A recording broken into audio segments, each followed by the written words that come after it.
Dans le paisible village de Bamou, la vie suivait son cours quand Tanti Akua, la reine du commérage local, déclencha une tempête. Elle avait entendu dire par l'intermédiaire de son cousin que Kofi, son neveu fainéant, était désigné héritier d'une fortune immense par un oncle expatrié. Ne laissant pas bidonner une telle histoire, elle la diffusa au marché, attisant la curiosité et l'envie de chaque villageois.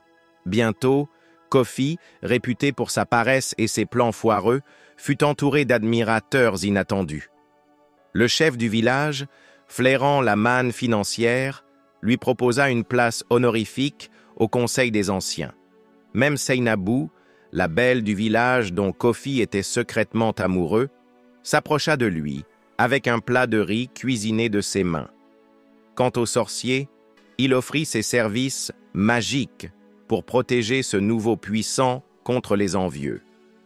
Kofi, sans scrupule, se mit à jouer pleinement le rôle dans lequel le hasard l'avait jeté. Habillé en vêtements de luxe empruntés à ses amis et proches, il se gonflait de son importance improvisée. Mais comme le dicton le dit, toute bonne chose a une fin.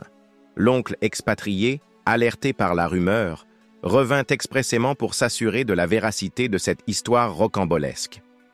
À son arrivée, la stupeur s'empara du village. L'oncle, un homme méfiant, ne tarda pas à tirer le fil du mensonge et à découvrir la mise en scène de son neveu.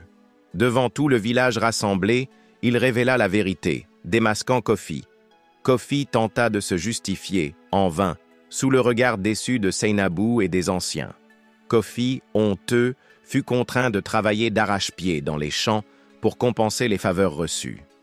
Quant à Tanti Akua, elle jura de ne plus toucher aux rumeurs, bien que ses oreilles chatouillaient de l'anecdote suivante.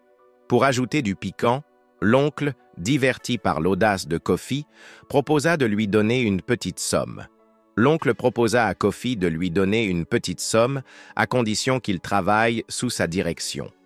Kofi, ainsi, devint malgré lui le secrétaire du chef, une situation mi-figue, mi-raisin où littéralement il portait le tabouret de ce dernier. Alors abonne-toi si tu voudrais me revoir.